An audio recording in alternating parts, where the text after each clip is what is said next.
लगा कि आज मैंने इस पावन शरीर को तारने वाली महामंत्र का पान किया है। हे भरत जी, आपने मुझे आत्मज्ञान दिया, ऐसा सुंदर उन्हें आत्मज्ञान दिया और कहा कि मैं भी पूर्व जन्म में भरत नाम का राजा था। मृग शावक की आसक्ति के कारण मुझे मृगा जन्म लेना पड़ा और परमात्मा की असीम कृपा थी कि मैं मृगा जन्म तो लिया था, लेकिन मुझे पूर्व जन्म की सारी बातें याद थी। और जब मैं मरा तो फिर जन्म मुझे भगवान ने प्रदान किया और इस जन्म में मैं अपनी गति और मुक्ति की प्राप्ति के लिए भगवान का भजन करता हूँ, मैं कुछ नहीं करता। हे रघुगण, आत्मा का कल्याण करना है, परमात्मा का दर्शन करना है, आत्मज्ञान प्राप्त करना है तो सदा भजन करो, सदा कीर्तन करो। भजन ही एक माध्यम है भगवान से मिलने का। भजन बिना कुछ भी नहीं। भूख लगती है तो भोजन करते हैं, शरीर को भूख लगती है तो भोजन करते हैं, और आत्मा को भूख लगती है तो भजन करते हैं। भजन से ही आत्मा संतुष्ट होता है। अब जोर से भूख लगी है तो जाके हमें भोजन करना पड़ता है। भोजन से शरीर का भूख मिट जाता है, लेकिन आत्मा का भूख कब मिटता है? आत्मा का भूख केवल भजन से ही, भजन से ही आत्मा का भूख मिटती है। इसीलिए भजन सर्वोपरि है। सोते उठते बैठते हरि नाम का संकीर्तन करो। राम राम राम राम, राधे कृष्ण हरे कृष्ण हरे कृष्ण का जाप करो। ऐसे ही भरत यशस्वी तेजस्वी भरत जी के ही प्रताप से हमारा अजनाब नाम का यह भूमंडल भारतवर्ष के नाम से जाना जाता है। बोलो भारत माता की जय। 3 भरत हुए। कौन कौन? एक तो जड़ भरत, दूसरा राम का भरत और तीसरा शकुंतला भरत। पढ़े हो ना जी पुस्तक में? हम लोग तो पढ़े। शकुंतला कौन थी?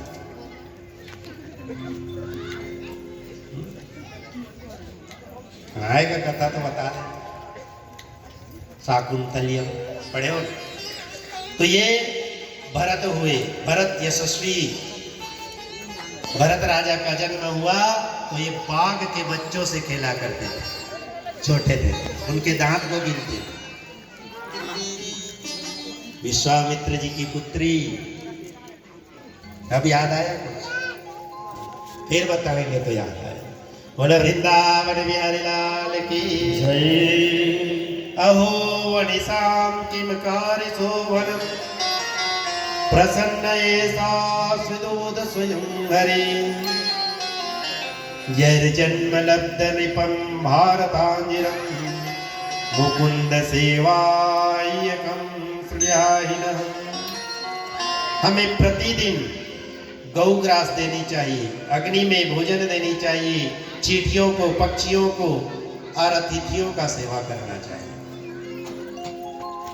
ये हमारे प्रतिदिन के कुछ कुछ कर्म होते हैं जिनमें हमें पाप लगता है। उन पाप को नष्ट करने के लिए हमें प्रतिदिन कुत्तों को भोजन, चिड़ियों को भोजन, गौ को भोजन, अग्नि को भोजन आदि कराना चाहिए। आजकल तो अब अग्नि का भी घर में प्रज्वलित नहीं होता, धूप देने के लिए भी अब मुश्किल पड़ेगा, क्योंकि अग्नि जलाते ही नहीं है। धूप कौन देगा? अगरबत्ती जला के हरे राम हरे कृष्ण। तो ये सारी हमारी जो मान्यताएं हैं, ये सभी धीरे धीरे धीरे धीरे लुप्त होते जा रहे हैं।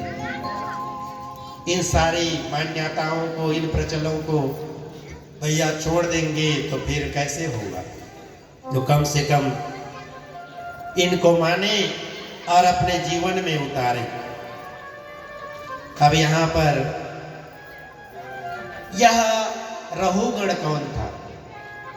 तो रहुगण वही मृगा का बच्चा था जो भरत राजा को पथभ्रष्ट कर दिया। अभी भरत राजा के सत्संग में गया था, उनके आश्रम में, तो देखो थोड़ी सी भी इसको सत्संग हुई और ये रहुगण नाम का राजा बन गया। ये है सत्संग का फल। थोड़ा सा भी सत्संग हो जाता है तो उससे हमारी जीवन सुधर जाती है। कर्मणा कर्मणिहारहु न ह्याद्रन्ते कश्चित्। नरक से मुक्ति पाने के लिए हम प्रायश्चित करें। कोई व्यक्ति तपस्या के द्वारा प्रायश्चित करता है, कोई ब्रह्मचर्य के द्वारा पालन करके प्रायश्चित करता है, कोई व्यक्ति यम नियम आसन द्वारा प्रायश्चित करता है।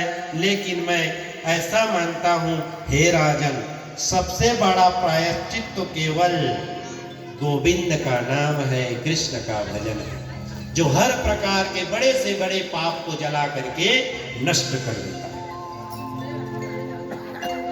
तो आज षष्ठम स्कंद में हम प्रवेश करते हैं। यहाँ पर एक कान्यकुब्ज नाम के नगर में एक अजामिल नाम का ब्राह्मण कुमार रहता था। अजामिल, यह अजामिल क्या था? ब्राह्मण था और यह नित्य प्रति भगवान का भजन करता, कीर्तन करता, सुंदर जीवन यापन करता ब्राह्मण संतान था। एक दिन जंगल में गया तो एक गणिका को देखा और उस गणिका पे इतना आसक्त हुआ कि उसको घर ले आया, पत्नी बना लिया। और पत्नी बना करके अपना सारा सत्कर्म था, वो सारा सत्कर्म ये भूल गए। पूजा पाठ करते, लेकिन इनके अनेक संतान हुए और संतान की पालन पोषण के लिए कमाई करना है, तो जितना माला जपते भजन करते सब खत्म।